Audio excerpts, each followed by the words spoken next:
स्वागत देश विदेशों में बैठे सारे ही दर्शकों का स्वागत करते हैं प्रोग्राम गल्लां ते गीत विच मैं हां नीतू। अज इस प्रोग्राम दे विच जिस विषय दे उत्ते गलबात करनी है पहला उस विषय दे बाबत तुहाडे नाल थोड़ी जी सांझ पा लईए। कहंदे ने कि माँ दा दुध जिहड़ा ना वो बच्चे दे वास्ते अमृत हुंदा है क्योंकि उस दे नाल ही बच्चे दा बौद्धिक विकास ते उहदे नाल शरीरिक विकास दिमागी कसरत सब कुछ हुंदा है।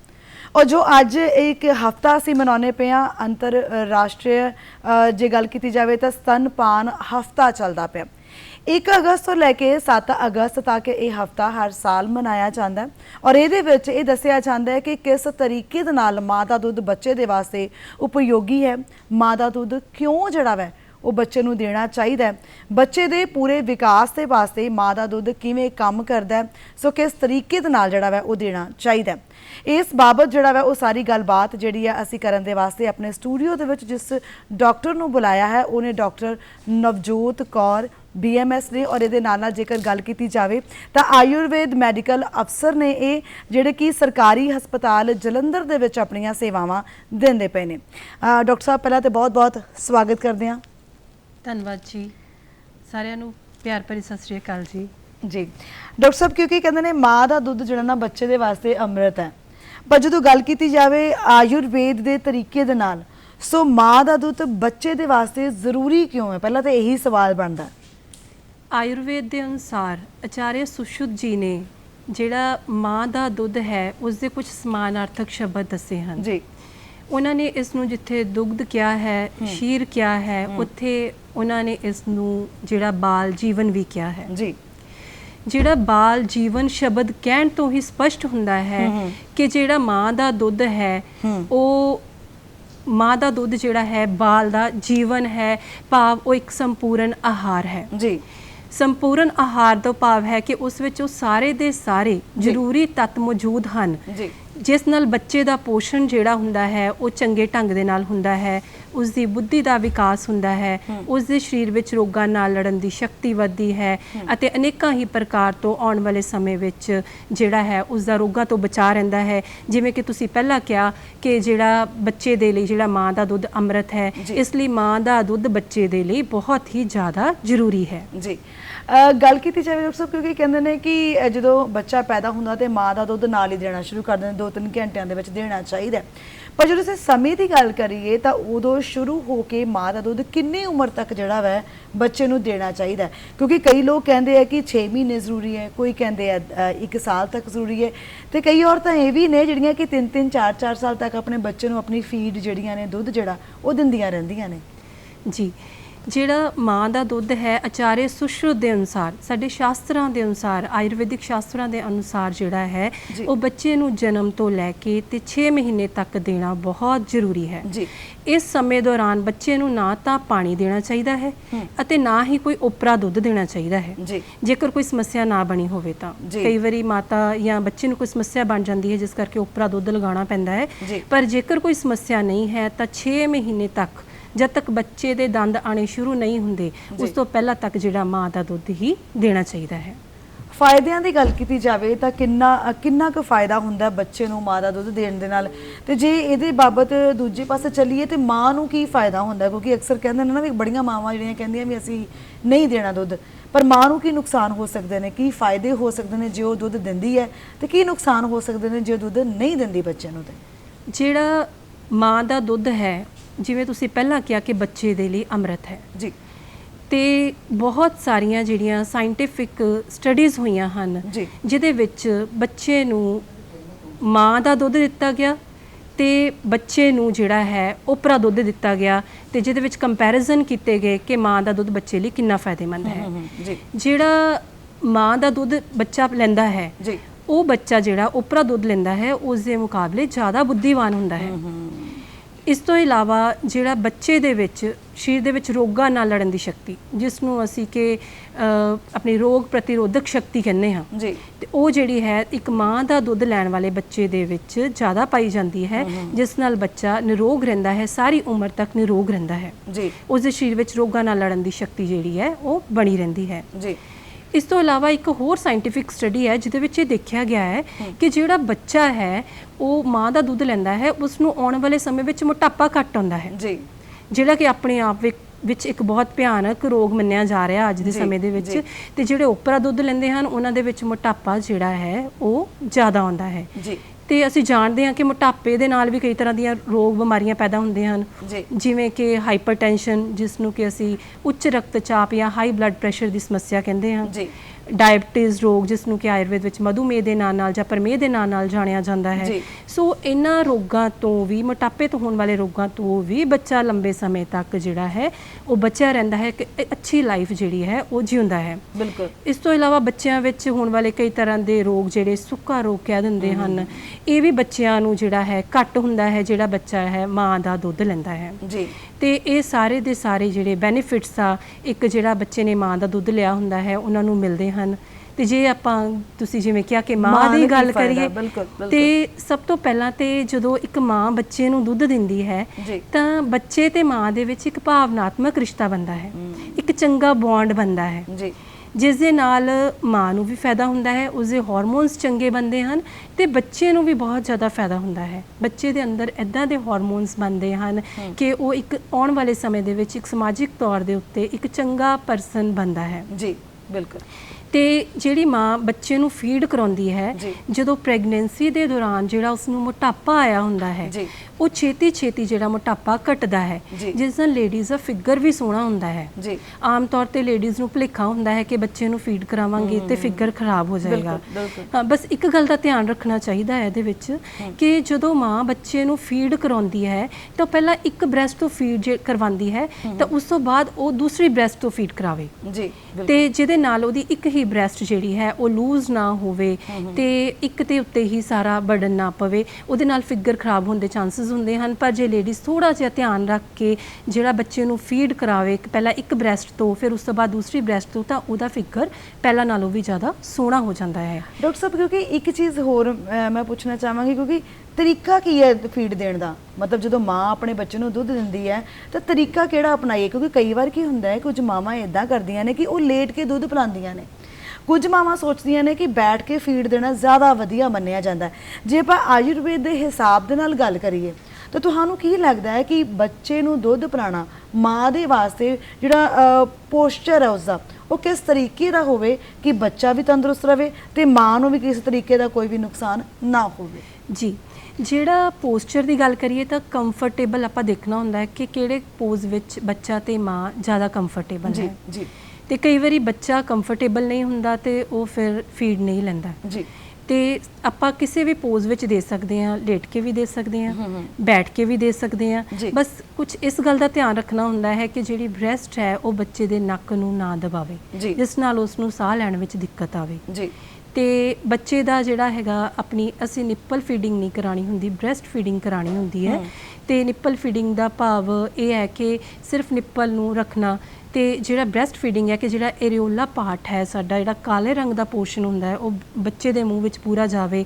ਉਸ ਨੂੰ ਕਰਨ ਦੇ ਲਈ ਜਿਹੜਾ ਨਿੱਪਲ ਦਾ ਉੱਪਰ ਵਾਲਾ ਹਿੱਸਾ ਪਹਿਲਾਂ ਉੱਪਰ ਵਾਲੀ ਲਿਪ ਨਾਲ ਟੱਚ ਕਰਨਾ ਚਾਹੀਦਾ ਹੈ, ਬੱਚੇ ਦੇ ਪ੍ਰੇਮ ਦੇ ਨਾਲ ਉਸ ਨੂੰ ਸਹਿਲਾਣਾ ਚਾਹੀਦਾ ਹੈ, ਤੇ ਫਿਰ ਬੱਚਾ ਮੂੰਹ ਪੂਰਾ ਖੋਲਦਾ ਹੈ ਤੇ ਉਸ ਦੇ ਨਾਲ ਜਿਹੜਾ ਹੈ ਕਾਲੇ ਵਾਲਾ ਪੋਰਸ਼ਨ ਅੰਦਰ ਦੇ ਕੇ ਹੀ ਬੱਚੇ ਨੂੰ ਫੀਡ ਕਰਾਉਣਾ ਚਾਹੀਦਾ ਹੈ। ਡਾਕਟਰ ਸਾਹਿਬ, ਅਸੀਂ ਜ਼ਿਕਰ ਕਰਦੇ ਪਏ ਸੀ ਕਿ ਬੱਚੇ ਨੂੰ ਕਦੋਂ ਤੱਕ ਮਾਂ ਦਾ ਦੁੱਧ ਦੇਣਾ ਚਾਹੀਦਾ? ਤੁਸੀਂ ਦੱਸਿਆ ਕਿ 6 ਮਹੀਨੇ ਤੱਕ ਬਹੁਤ ਜ਼ਰੂਰੀ ਹੈ, ਤੇ ਜਿਹੜੀਆਂ ਮਾਵਾਂ 2.5 ਸਾਲ ਜਾਂ 3 ਸਾਲ ਤੱਕ ਦਿੰਦੀਆਂ ਨੇ, ਕਿ ਉਹ ਵੀ ਠੀਕ ਹੈ? ਬੱਚੇ ਨੂੰ ਜੋ ਨਿਊਟ੍ਰੀਸ਼ਨਸ ਚਾਹੀਦੇ ਨੇ, ਜੋ ਵਿਟਾਮਿਨਸ ਚਾਹੀਦੇ ਨੇ, ਜੋ ਮਿਨਰਲਸ ਚਾਹੀਦੇ ਨੇ, ਕੀ ਉਹ 3-4 ਸਾਲ ਤੱਕ ਬੱਚੇ ਨੂੰ ਫੀਡ ਕਰਾਉਣ ਦੇ ਨਾਲ ਮਿਲਦੇ ਨੇ ਮਾਂ ਦੇ ਕੋਲੋਂ?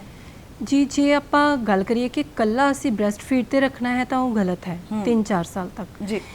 ਆਯੁਰਵੇਦ ਮਤਾਂ ਅਨੁਸਾਰ ਜਦੋਂ ਬੱਚੇ ਦੇ ਦੰਦ ਆ ਜਾਣ, ਆਚਾਰਿਆ ਸੁਸ਼ਰੁਤ ਜੀ ਨੇ ਕਿਹਾ ਹੈ, ਇੱਕ ਅਨਪ੍ਰਾਸ਼ਨ ਦੀ ਸਾਡੀ ਵਿਧੀ ਹੈ, ਉਹਦੇ ਵਿੱਚ ਇਹ ਹੈ ਕਿ ਇਹਦੇ ਵਿੱਚ ਅੰਨ ਦਾ ਸੰਸਕਾਰ ਕਰਦੇ ਹਾਂ। ਜਦੋਂ ਬੱਚੇ ਦੇ ਦੰਦ ਆ ਜਾਂਦੇ ਹਨ ਤੇ 6 ਮਹੀਨੇ ਦੇ ਉੱਤੇ ਸੰਸਕਾਰ ਕੀਤਾ ਜਾਂਦਾ ਹੈ, ਜਿਹਦੇ ਵਿੱਚ ਸੈਮੀ ਸੋਲਿਡ ਡਾਈਟ ਜਿਹੜੀ ਹੈ ਬੱਚੇ ਨੂੰ ਦੇਣੀ ਸ਼ੁਰੂ ਕਰ ਦਿੰਦੇ ਆ। ਤੇ ਉਹਦੇ ਨਾਲ ਨਾਲ ਜਿਹੜਾ ਆਪਾਂ ਉਪਰਾ ਦੁੱਧ ਜਾਂ ਮਾਂ ਦਾ ਦੁੱਧ ਜਿਹੜਾ ਹੈ ਉਹ ਆਪਾਂ ਚਲਾ ਸਕਦੇ ਹਾਂ, ਪਰ 6 ਮਹੀਨੇ ਬਾਅਦ ਜਿਹੜੀ ਹੈ ਆਪਾਂ ਨੂੰ ਸੈਮੀ ਸੋਲਿਡ ਡਾਈਟ ਤੇ ਉਸ ਤੋਂ ਬਾਅਦ ਉਮਰ ਵਧੇ ਨਾਲ ਸੋਲਿਡ ਡਾਈਟ ਜਿਹੜੀ ਹੈ ਉਹ ਜ਼ਰੂਰ ਦੇਣੀ ਚਾਹੀਦੀ ਹੈ। ਇੱਕ ਨਾ ਕੁਦਰਤ ਬੜੀ ਕਹਿੰਦੇ ਨੇ ਵੀ ਅਜੀਬ ਆ, ਕੁਦਰਤ ਨੇ ਬੜਾ ਕੁਝ ਰੱਖਿਆ, ਔਰ ਜਦੋਂ ਇਨਸਾਨ ਪੈਦਾ ਹੁੰਦਾ ਜਾਂ ਕਹਿ ਲਓ ਬੱਚਾ ਪੈਦਾ ਹੁੰਦਾ, ਉਸ ਤੋਂ ਪਹਿਲਾਂ ਹੀ ਉਹਦਾ ਸੋਚਿਆ ਹੁੰਦਾ ਕੁਦਰਤ ਨੇ ਕਿ ਇਹਨੂੰ ਆਹ ਚੀਜ਼ ਦੇਣੀ ਹੈ। ਜੇ ਕੁਝ ਹੋਰ ਨਾ ਮਿਲੇ ਤੇ ਮਾਂ ਦਾ ਦੁੱਧ ਤਾਂ ਜ਼ਰੂਰ ਮਿਲਦਾ ਹੈ ਨਾ ਬੱਚੇ ਨੂੰ, ਹੈ ਨਾ। ਤੇ ਇਹ ਮਾਂ ਦਾ ਦੁੱਧ ਬਣਦਾ ਕਿਵੇਂ ਹੈ ਜੀ? ਜਿਹੜਾ ਇਹਦੇ ਵਿੱਚ ਆਯੁਰਵੇਦ ਦਾ ਜੇ ਅਸੀਂ ਪੱਖ ਲਈਏ ਤਾਂ ਆਚਾਰਿਆ ਸੁਸ਼ਰੁਤ ਜੀ ਨੇ ਬਹੁਤ ਸੋਹਣੇ ਤਰੀਕੇ ਨਾਲ ਸਮਝਾਇਆ ਹੈ। ਇਹਦੇ ਵਿੱਚ ਇੱਕ ਆਚਾਰਿਆ ਭੇਲ ਜੀ ਹਨ, ਆਚਾਰਿਆ ਚਰਕ ਜੀ ਹਨ, ਉਹਨਾਂ ਨੇ ਵੀ ਆਪਣੇ ਮੱਤ ਦਿੱਤੇ ਹਨ। ਪਹਿਲਾਂ ਤਾਂ ਆਚਾਰਿਆ ਚਰਕ ਜੀ ਦਾ ਮੈਂ ਮੱਤ ਥੋੜਾ ਜਿਹਾ ਦੱਸਣਾ ਚਾਹਾਂਗੀ ਕਿ ਉਹਨਾਂ ਨੇ ਕਿਹਾ ਹੈ ਕਿ ਜਿਹੜਾ ਵੀ ਗਰਭਣੀ ਗਰਭ ਅਵਸਥਾ ਦੇ ਦੌਰਾਨ ਭੋਜਨ ਲੈਂਦੀ ਹੈ, ਉਹ ਭੋਜਨ ਜਿਹੜਾ ਹੈ ਉਹ 3 ਹਿੱਸਿਆਂ ਦੇ ਵਿੱਚ ਵੰਡਿਆ ਜਾਂਦਾ ਹੈ। ਉਸ ਦੇ ਨਾਲ, ਉਸ ਭੋਜਨ ਨਾਲ ਇੱਕ ਤਾਂ ਔਰਤ ਦਾ, ਗਰਭਣੀ ਦਾ ਆਪਣਾ ਪੋਸ਼ਣ ਹੁੰਦਾ ਹੈ, ਦੂਸਰੇ ਹਿੱਸੇ ਨਾਲ ਗਰਭ ਦਾ ਪੋਸ਼ਣ ਹੁੰਦਾ ਹੈ, ਜਿਹੜਾ ਬੱਚਾ ਕੁੱਖ ਵਿੱਚ ਡਿਵੈਲਪ ਹੋ ਰਿਹਾ ਹੈ ਉਸ ਦਾ ਪੋਸ਼ਣ ਹੁੰਦਾ ਹੈ, ਤੇ ਤੀਸਰਾ ਜਿਹੜਾ ਹੈ ਉਹਦੇ ਨਾਲ ਸਤੰਨਯ ਭਾਵ ਬ੍ਰੈਸਟ ਮਿਲਕ ਬਣਦਾ ਹੈ। ਤੇ ਇਹ ਜਿਹੜਾ ਇਹਦੇ ਵਿੱਚ ਜਿਹੜਾ ਸਭ ਤੋਂ ਮੇਨ ਕੰਮ ਕਰਦਾ ਹੈ ਉਹ ਆਹਾਰ ਹੈ।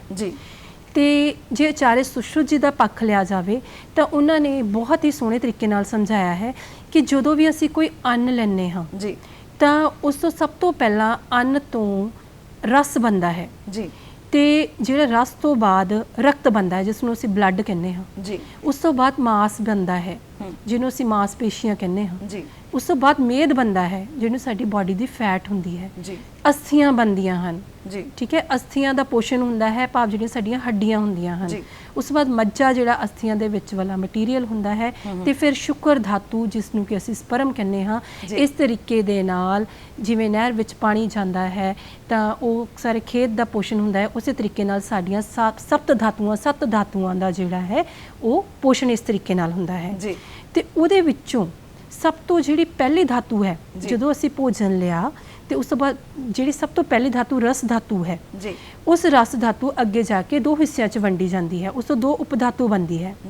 ਇੱਕ ਤਾਂ ਸਤੰਨਯ ਜਿਸ ਨੂੰ ਬ੍ਰੈਸਟ ਮਿਲਕ ਕਹਿੰਦੇ ਹਨ, ਦੂਸਰਾ ਓਵਮ ਜਾਂ ਮੈਂਸਟਰਲ ਬਲੱਡ, ਠੀਕ ਹੈ, ਜਿਹਦੇ ਵਿੱਚ ਜਿਹੜੀ ਸਾਨੂੰ ਲੇਡੀਜ਼ ਨੂੰ ਹਰ ਮਹੀਨੇ ਪੀਰੀਅਡਸ ਆਉਂਦੇ ਆ, ਠੀਕ ਹੈ। ਇਹ 2 ਚੀਜ਼ਾਂ ਬਣਦੀਆਂ। ਇਸ ਤੋਂ ਕਲੀਅਰ ਹੈ ਕਿ ਜਿਹੜਾ ਵੀ ਅਸੀਂ ਭੋਜਨ ਲੈਂਦੇ ਹਾਂ ਉਸ ਤੋਂ ਰਸ ਧਾਤੂ ਬਣੀ, ਔਰ ਰਸ ਧਾਤੂ ਦਾ ਜਿਹੜਾ ਸਾਰ ਹੁੰਦਾ ਹੈ ਉਹ ਸਾਰਾ ਦਾ ਸਾਰਾ ਇੱਕ ਵਿਆਨ ਵਾਯੂ ਹੈ, ਸਾਡੇ ਸਰੀਰ ਦੇ ਵਿੱਚ ਵਾਯੂ ਹੈ, ਉਸ ਨੂੰ ਲੈ ਕੇ ਘੁੰਮਦੀ ਹੈ, ਲੈ ਕੇ ਤੇ ਉਸ ਨੂੰ ਬ੍ਰੈਸਟ ਵਿੱਚ ਪਹੁੰਚਦੀ ਹੈ, ਤੇ ਉੱਥੇ ਜਾ ਕੇ ਇਹਦਾ ਸਤੰਨਯ ਦਾ ਭਾਵ ਬ੍ਰੈਸਟ ਮਿਲਕ ਦਾ ਨਿਰਮਾਣ ਹੁੰਦਾ ਹੈ। ਤੇ ਭੋਜਨ ਤੋਂ ਹੀ ਇਸ ਦਾ ਨਿਰਮਾਣ ਮੁੱਖ ਰੂਪ ਵਿੱਚ ਮੰਨਿਆ ਗਿਆ ਹੈ। ਬਿਲਕੁਲ। ਹੁੰਦਾ ਕੀ ਹੈ ਕਿ ਕਈ ਵਾਰੀ ਕੁਝ ਔਰਤਾਂ ਜਿਹੜੀਆਂ ਨੇ ਨਾ ਆਪਣੀ ਪ੍ਰੈਗਨੈਂਸੀ ਦੇ ਦੌਰਾਨ, ਗਰਭ ਅਵਸਥਾ ਦੇ ਦੌਰਾਨ ਮਾਨਸਿਕ ਤੌਰ ਦੇ ਉੱਤੇ ਬੜੀਆਂ ਪੀੜਿਤ ਹੁੰਦੀਆਂ ਨੇ, ਕਿਉਂਕਿ ਕਈ ਵਾਰੀ ਮੈਨੂੰ ਲੱਗਦਾ ਕਿ ਜਿਹੜੀਆਂ ਔਰਤਾਂ ਹੁੰਦੀਆਂ ਪ੍ਰੈਗਨੈਂਸੀ ਦੇ ਦੌਰਾਨ ਲੱਗਦਾ ਕਿ ਅਸੀਂ ਇਕੱਲੀਆਂ ਰਹਿ ਗਈਆਂ। ਬਹੁਤ ਸਾਰੀਆਂ ਇਹੋ ਜਿਹੀਆਂ ਔਰਤਾਂ ਜਿਹੜੀਆਂ ਅਕਸਰ ਮਿਲਦੀਆਂ ਨੇ, ਦੱਸਦੇ ਨੇ ਕਿ ਸਾਨੂੰ ਇੰਜ ਲੱਗਦਾ ਹੈ ਕਿ ਜਿਵੇਂ ਸਾਡੇ ਕੋਲ ਕੋਈ ਨਹੀਂ ਹੈ। ਮਾਨਸਿਕ ਤੌਰ ਦੇ ਉੱਤੇ ਜਿਹੜੀ ਔਰਤ ਪਰੇਸ਼ਾਨ ਹੈ ਕਿ ਗਰਭ ਅਵਸਥਾ ਦੇ ਦੌਰਾਨ ਉਹਦਾ ਫੀਡ ਜਾਂ ਉਹਦਾ ਜਿਹੜਾ ਮਿਲਕ ਆ ਜਾਂ ਦੁੱਧ ਜਿਹੜਾ ਉਹ ਸਹੀ ਤਰੀਕੇ ਦੇ ਨਾਲ ਬਣਦਾ ਜਾਂ ਨਹੀਂ ਬਣਦਾ। ਇਹਦੇ ਵਿੱਚ ਅਸ਼ਟਾਂਗ ਸੰਗ੍ਰਹਿ ਦੇ ਵਿੱਚ ਵਾਗਭਟ ਜੀ ਆਚਾਰੇ ਹੋਏ ਹਨ, ਉਹਨਾਂ ਨੇ ਬਹੁਤ ਹੀ ਸੋਹਣਾ ਦੱਸਿਆ ਹੈ।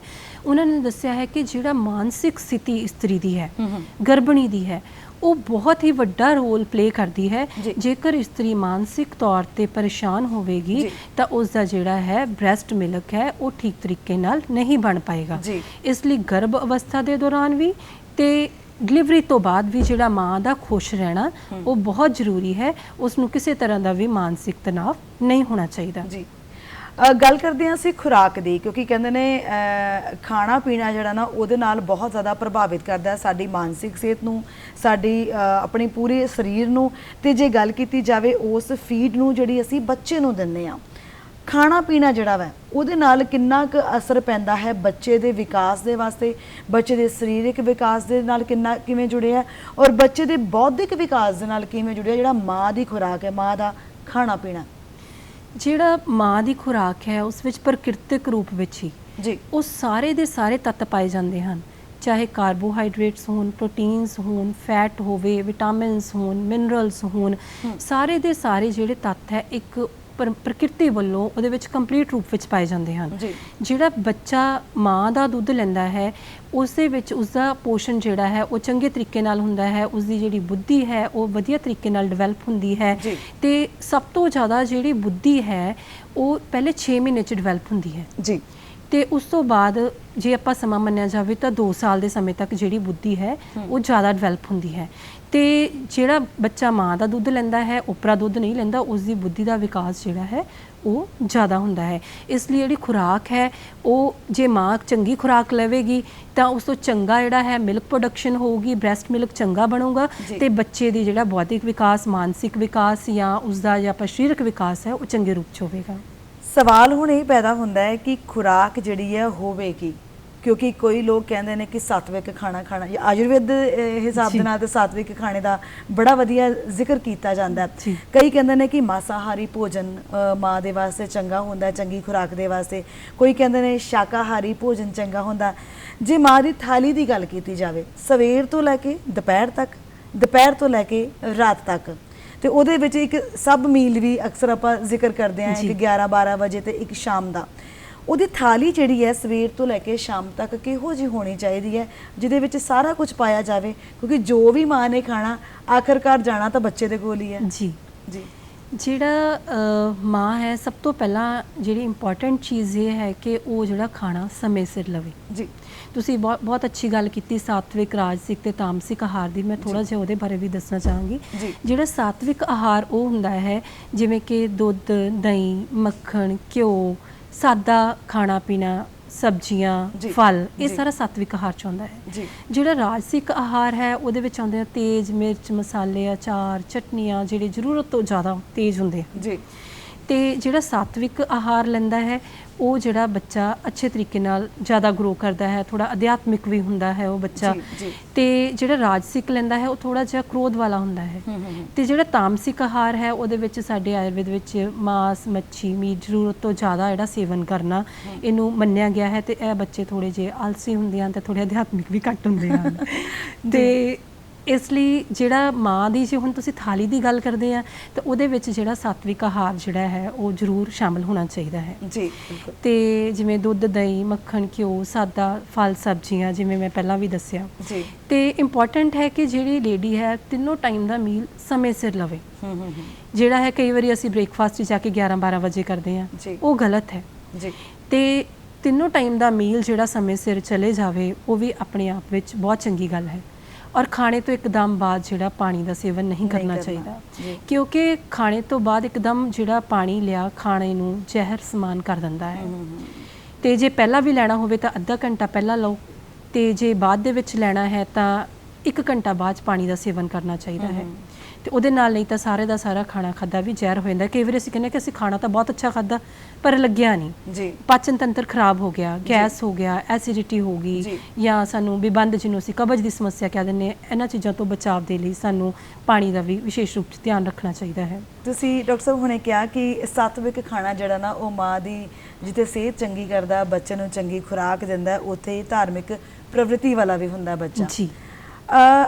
ਮਾਂ ਦਾ ਆਪਣਾ ਇੱਕ ਧਾਰਮਿਕ ਪ੍ਰਵਿਰਤੀ ਦਾ ਹੋਣਾ ਜੀ ਬੱਚੇ ਨੂੰ ਕਿੰਨਾ ਕੁ ਜ਼ਿਆਦਾ ਚੰਗੀ ਦਿਸ਼ਾ ਤੇ ਦਸ਼ਾ ਦਿੰਦਾ, ਕਿਉਂਕਿ ਮਾਂ ਦੀ ਜੋ ਸੋਚ ਹੈ, ਮੈਨੂੰ ਲੱਗਦਾ ਜੋ ਮੈਂਟਲ ਸੋਚ ਹੈ ਮਾਂ ਦੀ, ਉਹ ਜੇ ਧਾਰਮਿਕ ਪ੍ਰਵਿਰਤੀ ਵਾਲੀ ਹੈ ਜੀ ਤਾਂ ਸੱਚੀ ਗੱਲ ਹੈ ਕਿ ਬੱਚਾ ਉਦਾਂ ਦਾ ਹੀ ਹੁੰਦਾ ਕਿਉਂਕਿ ਮਾਂ ਦੀ ਖੁਰਾਕ ਉਹਨੂੰ ਜਾਂਦੀ ਹੈ। ਜੀ ਬਿਲਕੁਲ ਠੀਕ ਤੁਸੀਂ ਕਿਹਾ ਕਿ ਜੇ ਮਾਂ ਅਧਿਆਤਮਿਕ ਪ੍ਰਵਿਰਤੀ ਦੀ ਹੈ ਤਾਂ ਬੱਚਾ ਵੀ ਅਧਿਆਤਮਿਕ ਪ੍ਰਵਿਰਤੀ ਦਾ ਵੀ ਹੋਏਗਾ, ਉਹਦੇ ਵਿੱਚ ਵੀ ਉਹ ਸਾਰੇ ਦੇ ਸਾਰੇ ਸਾਤਵਿਕ ਗੁਣ ਜ਼ਰੂਰ ਪੈਦਾ ਹੋਣਗੇ। ਜੀ ਬਿਲਕੁਲ। ਤੇ ਬੱਚੇ ਨੂੰ ਕਾਮ, ਕ੍ਰੋਧ, ਲੋਭ, ਮੋਹ, ਅਹੰਕਾਰ ਤੋਂ ਬਚਿਆ ਹੋਇਆ ਪੈਦਾ ਹੋਵੇਗਾ, ਉਹਦੇ ਵਿੱਚ ਈਰਖਾ ਤੇ ਦਵੇਸ਼ ਭਾਵ ਨਹੀਂ ਹੋਣਗੇ। ਤੇ ਕਿਉਂਕਿ ਜਿਹੜਾ ਪਰਮਾਤਮਾ ਦਾ ਨਾਮ ਲੈਣਾ ਵੀ ਆਪਣੇ ਆਪ ਵਿੱਚ ਇੱਕ ਯੋਗ ਹੈ। ਜੀ ਬਿਲਕੁਲ। ਕਈ ਤਰ੍ਹਾਂ ਦੇ ਸਵਾਲ ਮਨ ਦੇ ਵਿੱਚ ਆਉਂਦੇ ਨੇ ਕਿ ਫਸਟ ਬੇਬੀ ਦੀ ਜਦੋਂ ਅਸੀਂ ਗੱਲ ਕਰਦੇ ਹਾਂ, ਕਈ ਵਾਰੀ ਕੀ ਹੁੰਦਾ ਕਿ ਕਈ ਔਰਤਾਂ ਨੂੰ ਇਸ ਤਰੀਕੇ ਨਾਲ ਆਉਂਦਾ ਕਿ ਜਦੋਂ ਪਹਿਲਾ ਬੱਚਾ ਹੁੰਦਾ, ਜਾਂ ਮੈਨੂੰ ਲੱਗਦਾ ਕਿ ਜਾਂ ਤਾਂ ਇਹ ਮਿੱਥ ਹੈ, ਪਤਾ ਨਹੀਂ ਸੱਚਾਈ ਹੈ, ਕਿ ਪਹਿਲਾ ਬੱਚਾ ਹੁੰਦਾ ਤੇ ਔਰਤਾਂ ਕਹਿੰਦੇ ਨੇ ਵੀ ਸਾਡੇ ਵੀ ਬਹੁਤ ਜ਼ਿਆਦਾ ਫੀਡ ਆਈ ਹੈ, ਦੁੱਧ ਬਹੁਤ ਜ਼ਿਆਦਾ ਉਤਰਿਆ ਤੇ ਸਾਡੇ ਕੋਲ ਤਾਂ ਸਾਂਭਿਆ ਨਹੀਂ ਜਾਂਦਾ। ਪਰ ਜਦੋਂ ਦੂਜਾ ਬੱਚਾ ਹੁੰਦਾ ਤਾਂ ਇਹ ਕਹਿੰਦੀਆਂ ਨੇ ਕਿ ਸਾਡੇ 'ਚ ਫੀਡ ਬਹੁਤ ਜ਼ਿਆਦਾ ਘਟ ਗਈ ਹੈ। ਇਹ ਇੱਕ ਮਿੱਥ ਹੈ ਜਾਂ ਸੱਚਾਈ ਹੈ? ਨਹੀਂ, ਇੱਦਾਂ ਦਾ ਕੁਝ ਨਹੀਂ ਹੁੰਦਾ, ਕਿਉਂਕਿ ਆਪਾਂ ਪਹਿਲਾਂ ਵੀ ਜਿਵੇਂ ਗੱਲ ਕੀਤੀ ਹੈ ਆਚਾਰਿਆ ਸੁਸ਼ਰੁਤ ਜੀ ਦੇ ਅਨੁਸਾਰ, ਆਚਾਰਿਆ ਭੇਲ ਦੇ ਅਨੁਸਾਰ, ਆਚਾਰਿਆ ਚਰਕ ਦੇ ਅਨੁਸਾਰ ਕਿ ਜਿਹੜਾ ਬ੍ਰੈਸਟ ਫੀਡ ਹੈ, ਜਿਹੜਾ ਮਿਲਕ ਹੈ, ਉਹ ਜਿਹੜਾ ਸਾਰਾ ਦਾ ਸਾਰਾ ਆਹਾਰ ਤੇ ਡਿਪੈਂਡ ਕਰਦਾ ਹੈ ਤੇ ਵਾਗਵਟ ਜੀ ਦੇ ਅਨੁਸਾਰ ਮਾਨਸਿਕ ਸਥਿਤੀ ਤੇ ਜੇ ਆਪਾਂ ਚੰਗਾ ਅੰਨ ਲਵਾਂਗੇ, ਚੰਗਾ ਰਸ ਬਣੂਗਾ ਤਾਂ ਉਹਦਾ ਸਾਰ ਚੰਗਾ ਹੋਊਗਾ ਤੇ ਜਿਹੜਾ ਅਲਟੀਮੇਟ ਜਿਹੜਾ ਚੰਗਾ ਬ੍ਰੈਸਟ ਫੀਡ ਬਣੂਗੀ। ਜੀ। ਤੇ ਚੰਗੀ ਜਿਹੜੀ ਡਾਈਟ ਲੈਣੀ ਹੀ ਬਹੁਤ ਜ਼ਰੂਰੀ ਹੈ, ਤੇ ਦੂਸਰਾ ਸਟ੍ਰੈਸ ਫ੍ਰੀ ਰਹਿਣਾ ਬਹੁਤ ਜ਼ਰੂਰੀ ਹੈ, ਮਾਨਸਿਕ ਤਣਾਅ ਤੋਂ ਜਿਹੜਾ ਰਹਿਤ ਰਹਿਣਾ ਬਹੁਤ ਜ਼ਰੂਰੀ ਹੈ, ਤੇ ਉਹਦੇ ਨਾਲ ਆਪਾਂ ਦੋਨਾਂ ਚੀਜ਼ਾਂ ਦੇ ਨਾਲ ਕਵਰ ਕਰਕੇ ਆਪਾਂ ਜਿਹੜਾ ਬ੍ਰੈਸਟ ਮਿਲਕ ਦੀ ਚੰਗੀ ਤਰ੍ਹਾਂ ਪ੍ਰੋਡਕਸ਼ਨ ਹੋ ਸਕਦੀ ਹੈ। ਜੀ ਬਿਲਕੁਲ। ਸੋ ਡਾਕਟਰ ਸਾਹਿਬ, ਕਿਉਂਕਿ ਅਸੀਂ ਅੱਜ ਪੂਰਾ ਹਫਤਾ ਮਨਾਉਂਦੇ ਪਏ ਹਾਂ, ਡਾਕਟਰ ਨਵਜੋਤ ਜੀ ਸਾਡੇ ਨਾਲ ਨੇ। ਪੂਰਾ ਹਫਤਾ ਜਦੋਂ ਅਸੀਂ ਵਰਲਡ ਦੀ ਗੱਲ ਕਰਦੇ ਨਾ, ਵਰਲਡ ਮਤਲਬ ਪੂਰਾ ਵਿਸ਼ਵ ਆ ਜਾਂਦਾ ਇਹਦੇ ਵਿੱਚ। ਅਸੀਂ ਭਾਰਤ ਦੇ ਵਿੱਚ ਤਾਂ ਬੜਾ ਰੌਲਾ ਪਾਉਂਦੇ ਹਾਂ ਕਿ ਮਾਂ ਦਾ ਦੁੱਧ ਬੱਚੇ ਦੇ ਵਾਸਤੇ ਬਹੁਤ ਚੰਗਾ ਹੈ, ਦੇਣਾ ਚਾਹੀਦਾ, ਕਿ ਵਿਦੇਸ਼ਾਂ ਦੇ ਵਿੱਚ ਵੀ ਇਸ ਚੀਜ਼ ਤਰੀਕੇ ਨਾਲ ਕਿਹਾ ਜਾਂਦਾ ਹੈ, ਕਿਉਂਕਿ ਅਸੀਂ ਉੱਥੇ ਕਹਿੰਦੇ ਨਾ ਵੀ ਔਰਤਾਂ ਬੜੀਆਂ ਆਪਣੀ ਫਿਗਰ ਨੂੰ ਲੈ ਕੇ ਬੜੀਆਂ ਪੋਜ਼ੈਸਿਵ ਹੁੰਦੀਆਂ, ਵੀ ਕਹਿੰਦੀਆਂ ਵੀ ਸਾਡੀ ਫਿਗਰ ਨਹੀਂ ਖਰਾਬ ਹੋਣੀ ਚਾਹੀਦੀ, ਬਾਕੀ ਜੋ ਮਰਜ਼ੀ ਹੋ ਜਾਵੇ, ਕਿਉਂਕਿ ਔਰ ਬੱਚੇ ਨੂੰ ਨਾਲ ਸਵਾਉਂਦੀਆਂ ਵੀ ਨਹੀਂ ਕਈ ਮਾਵਾਂ ਤੇ ਪਹਿਲੇ ਦਿਨ ਤੋਂ ਹੀ ਆਪਣੇ ਤੋਂ ਅਲੱਗ ਸਵਾਉਂਦੀਆਂ ਨੇ, ਕਿ ਉੱਥੇ ਵੀ ਇਸ ਚੀਜ਼ ਨੂੰ ਮੰਨਿਆ ਜਾਂਦਾ? ਜੀ, ਜਿਹੜਾ ਮਾਂ ਦਾ ਦੁੱਧ ਜਿੱਥੇ ਭਾਰਤ ਵਿੱਚ ਜ਼ਰੂਰੀ ਹੈ, ਉੱਥੇ ਵਿਦੇਸ਼ਾਂ ਵਿੱਚ ਵੀ ਉਨਾ ਹੀ ਜ਼ਰੂਰੀ ਹੈ ਜੀ, ਕਿਉਂਕਿ ਮਾਂ ਦੇ ਦੁੱਧ ਦੇ ਨਾਲ ਹੀ ਬੱਚੇ ਦਾ ਪੋਸ਼ਣ ਸਹੀ ਢੰਗ ਨਾਲ ਹੋਣਾ ਹੁੰਦਾ ਹੈ ਜੀ। ਤੇ ਉਧਰ ਵੀ ਜਿਹੜੀਆਂ ਜੇ ਤੁਸੀਂ ਗੱਲ ਕੀਤੀ ਹੈ ਕਿ ਕਈ ਮਾਵਾਂ ਜਿਹੜੀਆਂ ਹੈਗੀਆਂ ਬੱਚੇ ਨੂੰ ਵੱਖਰਾ ਕਰ ਦਿੰਦੀਆਂ ਜਾਂ ਡੱਬਾ ਬੰਦ ਜਿਹੜੇ ਮਿਲਕ ਦਿੰਦੇ ਆ, ਤੇ ਉੱਥੇ ਮਾਵਾਂ ਬਹੁਤ ਸਿਆਣੀਆਂ ਵੀ ਹਨ ਤੇ ਜਿਹੜੀਆਂ ਕਿ ਆਪਣੀ ਜੌਬ ਵੀ ਕਰਦੀਆਂ ਹਨ, ਤੇ ਜੌਬ ਤੇ ਜਾਣ ਤੋਂ ਪਹਿਲਾਂ ਉਹ ਆਪਣਾ ਜਿਹੜਾ ਬ੍ਰੈਸਟ ਮਿਲਕ ਹੈ, ਜੇ ਕਿਸੇ ਕਾਰਨ ਕਰਕੇ ਉਹਨਾਂ ਨੂੰ ਜੌਬ ਤੇ ਵੀ ਜਾਣਾ ਪੈਂਦਾ ਹੈ, ਤਾਂ ਆਪਣਾ ਬ੍ਰੈਸਟ ਮਿਲਕ ਕੱਢ ਕੇ ਪੰਪ ਦੀ ਸਹਾਇਤਾ ਦੇ ਨਾਲ ਜਾਂ ਹੱਥ ਦੇ ਨਾਲ ਹੀ ਤਾਂ ਫ੍ਰਿਜ ਦੇ ਵਿੱਚ ਸੇਵ ਕਰਕੇ ਰੱਖ ਕੇ ਜਾਂਦੀਆਂ ਹਨ ਜੀ। ਤੇ ਜੇ ਕਿਤੇ ਕ੍ਰਚ ਵਿੱਚ ਵੀ ਬੱਚਾ ਛੱਡਣਾ ਪੈਂਦਾ ਹੈ, ਇੱਧਰ ਉੱਧਰ ਛੱਡਣਾ ਪੈਂਦਾ ਹੈ, ਤਾਂ ਉਹ ਆਪਣਾ ਸਪੈਸ਼ਲ ਲੇਬਲ ਲਗਾ ਕੇ ਨਾਮ ਆਪਣੀ ਮਿਲਕ ਦੇ ਉੱਤੇ ਕਿ ਇਹ ਮੇਰੇ ਬੱਚੇ ਦਾ ਮਿਲਕ ਹੈ ਔਰ ਮੇਰਾ ਮਿਲਕ ਹੈ, ਤੇ ਉਸ ਨੂੰ ਲਗਾ ਕੇ ਉੱਥੇ ਦੇ ਕੇ ਜਾਂਦੀਆਂ ਹਨ, ਤੇ ਉਸ ਤੋਂ ਬਾਅਦ ਪਿੱਛੋਂ ਜਿਹੜਾ ਹੈ ਉਸ ਬੱਚੇ ਨੂੰ ਮਾਂ ਦਾ ਦੁੱਧ ਦਿੱਤਾ ਜਾਂਦਾ ਹੈ, ਤੇ ਬਹੁਤ ਸੁਚੇਤ ਹਨ ਉਹ ਲੋਕ ਵੀ। ਜੀ ਬਿਲਕੁਲ। ਜਦੋਂ ਅਸੀਂ ਗੱਲ ਕਰਦੇ ਨਾ, ਕਈ ਵਾਰੀ ਹੁੰਦਾ ਕਿ ਜਦੋਂ ਬਰਥ ਹੁੰਦਾ ਬੱਚੇ ਦਾ, ਕਈ ਵਾਰੀ ਤਾਂ ਨਾਰਮਲ ਡਿਲੀਵਰੀ ਹੁੰਦੀ ਹੈ, ਕਈ ਵਾਰੀ ਸਜ਼ੇਰੀਅਨ ਹੋ ਜਾਂਦਾ, ਮਤਲਬ ਆਪਰੇਸ਼ਨ ਦੇ ਨਾਲ ਬੱਚਾ ਹੋ ਜਾਂਦਾ। ਕਿ ਆਪਰੇਸ਼ਨ ਦੇ ਨਾਲ ਜਦੋਂ ਬੱਚਾ ਹੁੰਦਾ ਜਾਂ ਨਾਰਮਲ ਡਿਲੀਵਰੀ ਹੁੰਦੀ ਹੈ, ਕਿ ਉਹਦੇ ਨਾਲ ਵੀ ਜਿਹੜਾ ਮਾਂ ਦਾ ਦੁੱਧ ਆ ਉਹਦੇ ਤੇ ਕਿਸੇ ਤਰੀਕੇ ਦਾ ਕੋਈ ਪ੍ਰਭਾਵ ਪੈਂਦਾ, ਘੱਟ ਜਾਂ ਵੱਧ ਦਾ? ਜਦੋਂ ਮਾਂ ਬੱਚੇ ਨੂੰ ਜਨਮ ਦਿੰਦੀ ਹੈ ਤੇ ਕਈ ਵਾਰੀ ਤਾਂ ਨਾਰਮਲ ਡਿਲੀਵਰੀ ਹੁੰਦੀ ਹੈ ਤੇ ਕਈ ਵਾਰੀ ਸਜੇਰੀਅਨ, ਤੇ ਉਹਦੇ ਨਾਲ ਜਿਹੜਾ ਮਾਂ ਦੇ ਦੁੱਧ ਦੇ ਉੱਤੇ ਕੋਈ ਜ਼ਿਆਦਾ ਇਫੈਕਟ ਨਹੀਂ ਪੈਂਦਾ ਜੇ ਤੁਹਾਡੀ ਖੁਰਾਕ ਚੰਗੀ ਹੈ ਤੇ ਇਸਤਰੀ ਜਿਹੜੀ ਹੈ ਗਰਭ ਅਵਸਥਾ ਦੌਰਾਨ ਜਿਹੜੀ ਉਹਦੀ ਮਾਨਸਿਕ ਸਥਿਤੀ ਠੀਕ ਰਹੀ ਹੈ, ਤੇ ਉਸ ਦਾ ਜਿਹੜਾ ਮਿਲਕ ਉਸੇ ਤਰੀਕੇ ਨਾਲ ਬਣੇਗਾ ਜਿਵੇਂ ਕਿ ਇੱਕ ਨਾਰਮਲ ਡਿਲੀਵਰੀ ਵਾਲੀ ਜਿਹੜੀ ਤੇ ਸਜੇਰੀਅਨ ਵਾਲੀ ਦਾ ਹੈ, ਦੋਨੋਂ ਹੀ ਬਰਾਬਰ ਉਹਨਾਂ ਦੀ ਜਿਹੜੀ ਹੈ ਮਿਲਕ ਪ੍ਰੋਡਕਸ਼ਨ ਹੋਊਗੀ। ਪਰ ਇੰਨਾ ਕੁ ਫਰਕ ਹੁੰਦਾ ਹੈ ਕਿ ਜਦੋਂ ਕਿਸੇ ਲੇਡੀ ਦਾ ਸਜੇਰੀਅਨ ਹੋਇਆ ਹੁੰਦਾ ਤਾਂ 1-2 ਦਿਨ ਉਹ ਕੈਪੇਬਲ ਨਹੀਂ ਹੁੰਦੀ ਬੱਚੇ ਨੂੰ ਫੀਡ ਕਰਾਉਣ ਦੇ ਲਈ ਸਹੀ ਢੰਗ ਦੇ ਨਾਲ, ਤੇ ਉਸ ਤੋਂ ਬਾਅਦ ਜਿਹੜਾ ਹੈ ਉਹ ਪਰ ਜਿਹੜਾ ਮਿਲਕ ਹੈ ਉਸ ਨੂੰ ਸਮੇਂ-ਸਮੇਂ ਸਿਰ ਨਾਲ ਕੱਢਦੇ ਰਹਿਣਾ ਚਾਹੀਦਾ ਹੈ, ਕਿਉਂਕਿ ਫਿਰ ਜਿਹੜੀ ਹੈ ਮਿਲਕ ਪ੍ਰੋਡਕਸ਼ਨ ਜਿਹੜੀ ਹੈ ਪ੍ਰੋਪਰ ਤਰੀਕੇ ਨਾਲ ਨਹੀਂ ਹੁੰਦੀ। ਜੇ ਬੱਚੇ ਨੂੰ ਅਸੀਂ ਸੱਕ ਕਰਾਵਾਂਗੇ ਨਾਲ ਦੀ ਨਾਲ ਤੇ ਉਸ ਨੂੰ ਲਟਾ ਕੇ ਮਾਂ ਦੇ ਉੱਤੇ, ਤੇ ਜਿਹੜਾ ਹੈ ਉਹ ਮਿਲਕ ਜਿਹੜਾ ਹੈ ਠੀਕ ਢੰਗ ਨਾਲ ਬਣਦਾ ਰਹੇਗਾ, ਤੇ ਜੇ ਅਸੀਂ ਥੋੜਾ ਗੈਪ ਪਾ ਦਾਂਗੇ ਤਾਂ ਉਹਨੂੰ ਬੱਚੇ ਨੂੰ ਸੱਕ ਨਹੀਂ ਕਰਵਾਵਾਂਗੇ, ਇਹ ਜਿਹੜਾ ਸਕਿੰਗ ਰਿਫਲੈਕਸ ਹੈ ਇਹ ਵੀ ਕਾਊਂਟ ਕਰਦਾ ਹੈ, ਤੇ ਉਹਦੇ ਨਾਲ ਵੀ ਜਿਹੜੀ ਮਿਲਕ ਪ੍ਰੋਡਕਸ਼ਨ ਹੈ ਰੁਕ ਜਾਊਗੀ। ਉਹਦੇ ਨਾਲ ਇਸਤਰੀਆਂ ਦੇ ਜਿਹੜੇ ਸਤਨ ਹੈਗੇ ਆ ਉਹ ਜਿਹੜੇ ਹੈਗੇ ਆ ਉਹਨਾਂ ਦੇ ਵਿੱਚ ਹਾਰਡਨੈਸ ਪੈਦਾ ਹੋ ਜਾਂਦੀ ਹੈ, ਇਨਫਲਾਮੇਸ਼ਨ ਵੀ ਹੋ ਜਾਂਦੀ ਹੈ। ਸੋ ਇਹਨਾਂ ਚੀਜ਼ਾਂ ਤੋਂ ਬਚਾਓ ਦੇ ਲਈ ਜਿਹੜਾ ਨਾਲ ਇਸਤਰੀਆਂ ਨੂੰ ਬੱਚੇ ਨੂੰ ਟਾਈਮ ਸਿਰ ਸੱਕ ਕਰਾਉਣਾ ਵੀ ਜ਼ਰੂਰੀ ਹੁੰਦਾ ਹੈ। ਡਾਕਟਰ ਸਾਹਿਬ, ਕੀ ਇਹ ਵੀ ਮਿੱਥ ਹੈ ਜਾਂ ਸੱਚਾਈ ਹੈ? ਕਿਉਂਕਿ ਕਈ ਵਾਰੀ ਕਹਿੰਦੇ ਨੇ ਕਿ ਜਿਹੜੀਆਂ ਮਾਵਾਂ ਆਪਣੇ ਬੱਚਿਆਂ ਨੂੰ ਦੁੱਧ ਨਹੀਂ ਪਿਲਾਉਂਦੀਆਂ ਉਹਨਾਂ ਨੂੰ ਬ੍ਰੈਸਟ ਕੈਂਸਰ ਵੀ ਬੜੀ ਜਲਦੀ ਹੁੰਦਾ ਹੈ, ਕਿੱਥੋਂ ਤੱਕ ਸਹੀ ਹੈ ਇਹ ਚੀਜ਼? ਜਿਹੜੀਆਂ ਇਸਤਰੀਆਂ ਨਹੀਂ ਕਰਵਾਉਂਦੀਆਂ ਬੱਚਿਆਂ ਨੂੰ, ਆਪਣੀ ਬ੍ਰੈਸਟ ਫੀਡ ਨਹੀਂ ਦਿੰਦੀਆਂ, ਉਹਨਾਂ ਨੂੰ ਬਿਮਾਰੀਆਂ ਤਾਂ ਕਿਤੇ ਕਿਸੇ ਹੱਦ ਤੱਕ ਜਿਹੜੀਆਂ ਹੈਗੀਆਂ ਉਹ ਲੱਗ ਸਕਦੀਆਂ ਹਨ। ਜੇ ਹੁਣ ਆਪਾਂ ਬ੍ਰੈਸਟ ਮਿਲਕ ਨਹੀਂ ਦੇਵਾਂਗੇ ਤਾਂ ਉਹ ਅੰਦਰ ਜਮਾ ਹੁੰਦਾ ਰਹੇਗਾ, ਜਦੋਂ ਜਮਾ ਹੁੰਦਾ ਰਹੇਗਾ ਤਾਂ ਅੰਦਰ ਉਹ ਬਿਮਾਰੀ ਨੂੰ, ਰੋਗ ਨੂੰ ਪੈਦਾ ਕਰੂਗਾ, ਤੇ ਇਹ ਕਿਸੇ ਨਾ ਕਿਸੇ ਹੱਦ ਤੱਕ ਥੋੜਾ ਬਹੁਤ ਇਫੈਕਟ ਕਰਦਾ ਵੀ ਹੈ, ਤੇ ਹੋਰ ਰੋਗਾਂ ਦੀ ਵੀ ਅੰਦਰ ਜਿਵੇਂ ਕਿ ਪਾਸਤਾ ਪੈਦਾ ਹੋ ਜਾਣਾ, ਐਬਸੈਸ ਬਣ ਜਾਣਾ, ਤੇ ਇਹ ਰੋਗ ਤਾਂ ਆਮ ਤੌਰ ਤੇ ਹੀ ਦੇਖੇ ਜਾਂਦੇ ਹਨ। ਜੀ ਬਿਲਕੁਲ।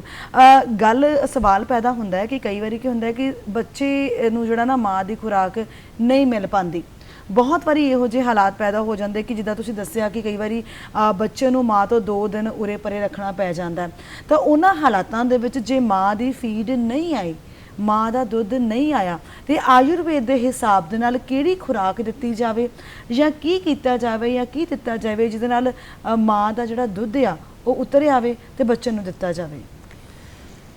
ਜੇਕਰ ਇਸਤਰੀ ਦਾ ਕਿਸੇ ਕਾਰਨ ਕਰਕੇ ਜਿਹੜਾ ਦੁੱਧ ਨਹੀਂ ਆ ਰਿਹਾ ਤਾਂ ਪਹਿਲਾਂ ਤਾਂ ਇਹ ਹੈ ਕਿ ਜੇ ਬੱਚੇ ਨੂੰ ਮਾਂ ਤੋਂ ਕਿਸੇ ਕਾਰਨ ਕਰਕੇ ਵੱਖਰਾ ਰੱਖਣਾ ਪੈ ਜਾਵੇ ਜਾਂ ਮਾਂ ਦੇ ਦੁੱਧ ਕਈ ਵਾਰੀ ਲੰਬਾ ਸਮਾਂ ਨਾ ਉਤਰੇ ਜੀ ਤਾਂ ਸਾਡੇ ਆਯੁਰਵੇਦ ਦੇ ਵਿੱਚ ਵਿਧਾਨ ਹੈ ਗਾਂ ਦੇ ਦੁੱਧ ਦਾ, ਬੱਕਰੀ ਦੇ ਦੁੱਧ ਦਾ ਤੇ ਅਸੀਂ ਭੈਂਸ ਦੇ ਦੁੱਧ ਦਾ ਇਹ ਦਿੱਤੇ ਜਾ ਸਕਦੇ ਹਨ ਜੀ। ਤੇ ਜਿਹੜਾ ਗਾਂ ਦਾ ਦੁੱਧ ਹੈ ਕਈ ਵਾਰੀ ਕਹਿ ਦਿੰਦੇ ਹਨ ਜੀ ਨਹੀਂ ਦੇਣਾ ਚਾਹੀਦਾ, ਇਹ ਹਜਮ ਨਹੀਂ ਹੁੰਦਾ, ਬੱਚੇ ਨੂੰ ਵੋਮਿਟਿੰਗਸ ਲੱਗ ਗਈਆਂ, ਬੱਚੇ ਨੂੰ ਲੂਜ਼ ਮੋਸ਼ਨ ਲੱਗ ਗਈਆਂ। ਨਹੀਂ, ਉਹਨੂੰ ਦੇਣ ਦਾ ਤਰੀਕਾ ਥੋੜਾ ਜਿਹਾ ਬਦਲਣਾ ਹੁੰਦਾ ਹੈ ਜੀ। ਜਿਹੜਾ ਗਾਂ ਦਾ ਦੁੱਧ ਹੈ ਉਸ ਨੂੰ ਜਿਹੜਾ ਹੈ ਪਹਿਲਾਂ ਅੱਧਾ ਦੁੱਧ ਲੈ ਲਓ ਤੇ ਅੱਧਾ ਪਾਣੀ ਲੈ ਲਓ, ਉਸ ਨੂੰ ਉਬਾਲ ਲਓ ਚੰਗੇ ਤਰੀਕੇ ਦੇ ਨਾਲ। ਉਬਾਲਣ ਤੋਂ ਬਾਅਦ ਜਿਹੜਾ ਬੱਚੇ ਨੂੰ ਉਹ ਵਾਲਾ ਦੁੱਧ ਦੇਣਾ ਚਾਹੀਦਾ ਹੈ। ਹੌਲੀ ਹੌਲੀ ਜਿਹੜਾ ਹੈ ਉਹਦੇ ਵਿੱਚ ਪਾਣੀ ਦੀ ਮਾਤਰਾ ਘਟਾਉਂਦੇ ਜਾਓ ਤੇ ਦੁੱਧ ਦੀ ਮਾਤਰਾ ਵਧਾਉਂਦੇ ਜਾਓ। ਜਦੋਂ ਬੱਚਾ ਉਸ ਦੁੱਧ ਨਾਲ ਐਡਜਸਟ ਕਰਦਾ ਜਾਵੇ ਤਾਂ ਜੇ ਮਾਂ ਦਾ ਫੀਡ ਨਹੀਂ ਹੈ ਕੁਝ ਲੰਬੇ ਸਮੇਂ ਦੇ ਲਈ ਵੀ ਤਾਂ ਅਸੀਂ ਜਿਹੜਾ ਗਾਂ ਦਾ ਦੁੱਧ ਦਿੱਤਾ ਜਾ ਸਕਦਾ ਹੈ। ਤੇ ਇਸੇ ਤਰੀਕੇ ਨਾਲ ਬੱਕਰੀ ਦਾ ਦੁੱਧ ਵੀ ਦਿੱਤਾ ਜਾ ਸਕਦਾ ਹੈ ਅਤੇ ਭੈਂਸ ਦਾ ਦੁੱਧ ਵੀ ਦਿੱਤਾ ਜਾ ਸਕਦਾ ਹੈ ਪਾਣੀ ਵਿੱਚ ਮਿਲਾ ਕੇ। ਤੇ ਜੇਕਰ ਜਿਹੜਾ ਗਾਂ ਦਾ ਦੁੱਧ ਹੈ ਤੇ ਬੱਕਰੀ ਦਾ ਦੁੱਧ ਹੈ ਉਹ ਇਸ ਲਈ ਦੇਣਾ ਹੁੰਦਾ ਹੈ ਕਿ ਇਸ ਦੀ ਰਿਜ਼ੈਂਬਲੈਂਸ ਹੈ, ਆਯੁਰਵੇਦ ਮਤਾਂ ਅਨੁਸਾਰ ਮਾਂ ਦੇ ਦੁੱਧ ਨਾਲ ਰਿਜ਼ੈਂਬਲੈਂਸ ਹੈ, ਇਸ ਦੀ ਤੁਲਨਾ ਕੀਤੀ ਜਾ ਸਕਦੀ ਹੈ। ਪਰ ਜਿਹੜਾ ਗਾਂ ਦਾ ਦੁੱਧ ਹੈ ਜੇ ਆਪਾਂ ਦੇਸੀ ਗਾਂ ਦਾ ਦੁੱਧ ਹੀ ਦੇਣਾ ਹੁੰਦਾ ਹੈ, ਵਿਲੈਤੀ ਗਾਵਾਂ ਦਾ ਜਿਹੜਾ ਦੁੱਧ ਹੈ ਉਹ ਨਹੀਂ ਦੇਣਾ ਹੁੰਦਾ। ਤੇ ਜਿਹੜੇ ਗਊਸ਼ਾਲਾ ਵਾਲੇ ਹੁੰਦੇ ਹਨ ਉਹਨਾਂ ਨੂੰ ਪਤਾ ਹੁੰਦਾ ਹੈ ਕਿ ਕਿਹੜੀ ਗਾਂ ਜਿਹੜੀ ਹੈ ਉਹ ਦੇਸੀ ਹੈ ਤੇ ਕਿਹੜੀ ਵਿਲੈਤੀ ਹੈ, ਸਾਨੂੰ ਪਤਾ ਕਰ ਲੈਣਾ ਚਾਹੀਦਾ ਹੈ। ਬਿਲਕੁਲ। ਤੇ ਇਹਦੇ ਵਿੱਚ ਇੱਕ ਹੋਰ ਵੀ ਚੀਜ਼ ਹੈ ਕਿ ਜਿਹੜਾ ਗਾਂ ਦਾ ਦੁੱਧ ਦੇਣਾ ਹੈ ਉਹ ਜੇ ਆਪਾਂ ਸਵੇਰ ਵਾਲਾ ਦੁੱਧ ਦੀ ਬਜਾਏ ਸ਼ਾਮ ਵਾਲਾ ਦੁੱਧ ਦਈਏ ਤਾਂ ਜ਼ਿਆਦਾ ਚੰਗਾ ਹੁੰਦਾ ਹੈ ਕਿਉਂਕਿ ਗਾਂ ਰਾਤ ਨੂੰ ਬੈਠੀ ਰਹਿੰਦੀ ਹੈ ਤੇ ਉਸ ਦੀ ਮੂਵਮੈਂਟਸ ਨਹੀਂ ਹੁੰਦੀਆਂ ਤੇ ਜਿਹੜਾ ਸਵੇਰ ਵਾਲਾ ਦੁੱਧ ਆਪਾਂ ਚੋਨੇ ਆ ਤਾਂ ਉਹ ਥੋੜਾ ਜਿਹਾ ਭਾਰੀ ਹੁੰਦਾ ਹੈ ਤੇ ਇਸੇ ਤਰੀਕੇ ਦੇ ਨਾਲ ਜਿਹੜਾ ਸ਼ਾਮ ਵਾਲਾ ਦੁੱਧ ਹੈ ਕਿਉਂਕਿ ਗਾਂ ਖਾਂਦੀ ਵੀ ਹੈ, ਥੋੜਾ ਬਹੁਤ ਇੱਧਰ ਉੱਧਰ ਘੁੰਮਦੀ ਵੀ ਹੈ, ਉਹਦੀਆਂ ਬਾਡੀ ਦੀਆਂ ਮੂਵਮੈਂਟਸ ਹੁੰਦੀਆਂ ਹਨ ਤੇ ਉਹਦੇ ਬਾਡੀ ਦੇ ਵਿੱਚ ਇੱਕ ਜਿਹੜਾ ਹੈ ਤਾਪ ਪੈਦਾ ਹੁੰਦਾ ਹੈ ਤੇ ਉਹ ਜਿਹੜਾ ਭੋਜਨ ਨੂੰ ਜਿਹੜਾ ਬੱਚੇ ਦੇ ਵਿੱਚ ਜਾ ਕੇ ਅੰਦਰ ਹਜਮ ਕਰਨ ਦੇ ਵਿੱਚ ਜਿਹੜਾ ਮਦਦਗਾਰੀ ਸਿੱਧ ਹੁੰਦਾ ਹੈ ਤੇ ਬੱਚੇ ਨੂੰ ਉਹਨੂੰ ਹਜਮ ਕਰਨਾ ਬਹੁਤ ਸੌਖਾ ਹੁੰਦਾ ਹੈ, ਪਾਚਨ ਉਹਦਾ ਛੇਤੀ ਹੋ ਜਾਂਦਾ ਹੈ ਤੇ ਸ਼ਾਮ ਵਾਲਾ ਦੇਸੀ ਗਾਂ ਦਾ ਦੁੱਧ ਉਹ ਜ਼ਿਆਦਾ ਵਧੀਆ ਹੁੰਦਾ ਹੈ। ਡਾਕਟਰ ਸਾਹਿਬ ਇੱਕ ਚੀਜ਼ ਹੋਰ ਆਉਂਦੀ ਹੈ ਜਦੋਂ ਮਾਂ ਦਾ ਦੁੱਧ ਨਾ ਉਤਰੇ, ਜਿਵੇਂ ਮੈਂ ਪਹਿਲਾਂ ਵੀ ਜ਼ਿਕਰ ਕੀਤਾ, ਤਾਂ ਘਰੇਲੂ ਨੁਸਖੇ ਦੀ ਗੱਲ ਕੀਤੀ ਜਾਵੇ, ਆਯੁਰਵੇਦ ਦੇ ਹਿਸਾਬ ਦੇ ਨਾਲ ਕਿਹੜਾ ਘਰੇਲੂ ਨੁਸਖਾ ਹੈ ਜਿਹਦੇ ਨਾਲ ਅਸੀਂ ਮਾਂ ਦਾ ਦੁੱਧ ਜਲਦੀ ਉਤਰ ਆਉਂਦਾ? ਕਿਉਂਕਿ ਕਈ ਵਾਰੀ ਲੋਕ ਸੋਚਦੇ ਨੇ ਕਿ ਦਵਾਈਆਂ ਖਵਾ ਦਿਓ, ਗੋਲੀਆਂ ਦੇ ਦਿਓ, ਉਹਦੇ ਨਾਲ ਮਾਂ ਦਾ ਦੁੱਧ ਉਤਰ ਆਵੇਗਾ ਤੇ ਅਸੀਂ ਬੱਚੇ ਨੂੰ ਜਿਹੜਾ ਫੀਡ ਆ ਉਹ ਵਧੀਆ ਤਰੀਕੇ ਦੇ ਨਾਲ ਕਰਾ ਦੇਵਾਂਗੇ।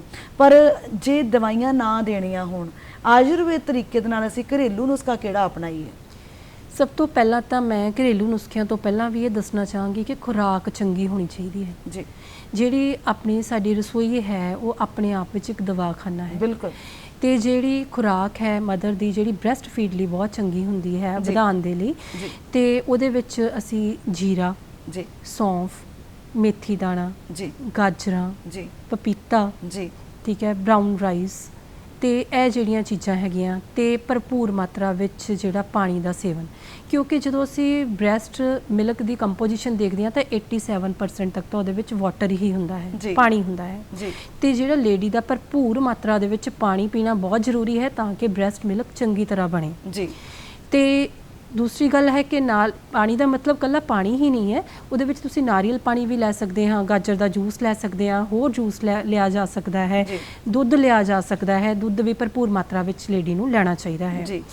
ਤੇ ਉਹਦੇ ਨਾਲ ਨਾਲ ਜਿਹੜਾ ਹੈ ਆਪਣੀ ਚੰਗੀ ਖੁਰਾਕ ਕਰਨ ਦੇ ਨਾਲ ਨਾਲ ਕੁਝ ਘਰੇਲੂ ਨੁਸਖੇ ਵੀ ਅਪਣਾਏ ਜਾ ਸਕਦੇ ਹਨ, ਜਿਵੇਂ ਕਿ ਤੁਸੀਂ ਹੁਣੇ ਪੁੱਛਿਆ। ਘਰੇਲੂ ਨੁਸਖਿਆਂ ਵਿੱਚ ਆਪਾਂ ਸਭ ਤੋਂ ਪਹਿਲਾਂ ਤਾਂ ਜੀਰਾ ਲੈਣਾ ਚਾਹੀਦਾ ਹੈ।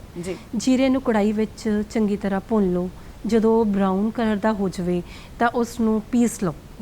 ਪੀਸ ਕੇ ਉਹਨੂੰ 3 ਗ੍ਰਾਮ ਦੀ ਮਾਤਰਾ ਦੇ ਵਿੱਚ ਫੱਕੀ ਮਾਰਨ ਦੇ ਨਾਲ, ਜਿਹਨੂੰ ਅਸੀਂ ਪੰਜਾਬੀ 'ਚ ਕਹਿੰਦੇ ਹਾਂ ਕਿ ਫੱਕੀ ਮਾਰਨੀ, ਤੇ ਉਹਨੂੰ ਪਾਣੀ ਦੇ ਨਾਲ ਫੱਕੀ ਮਾਰ ਲਓ ਜਾਂ ਉਹਨੂੰ ਪਾਣੀ ਦੇ ਵਿੱਚ ਘੋਲ ਕੇ ਉਹਦਾ ਸਿਰਪ ਬਣਾ ਕੇ ਜਿਹੜਾ ਅੱਧਾ ਗਲਾਸ ਪਾਣੀ ਲੈ ਲਓ ਤੇ ਉਹਦੇ ਵਿੱਚ ਅੱਧਾ ਚਮਚ ਜਿਹੜਾ ਜੀਰਾ ਹੈ ਪਾਊਡਰ ਜਿਹੜਾ ਕੀਤਾ ਹੈ ਉਸ ਨੂੰ ਤੁਸੀਂ ਮਿਕਸ ਕਰਕੇ ਪੀਣ ਦੇ ਨਾਲ ਜਿਹੜਾ ਬ੍ਰੈਸਟ ਮਿਲਕ ਹੈ ਬਹੁਤ ਹੀ ਤੇਜ਼ੀ ਦੇ ਨਾਲ ਵੱਧਦਾ ਹੈ। ਇਹਦੇ ਨਾਲ ਸਿਰਫ 1-2 ਦਿਨ ਦੇ ਵਿੱਚ ਹੀ ਜਿਹੜਾ ਹੈ ਫੀਡ ਬਹੁਤ ਵੱਧ ਜਾਂਦੀ ਹੈ ਤੇ ਬਹੁਤ ਹੀ ਕਾਰਗਰ ਨੁਸਖਾ ਹੈ ਇਹ।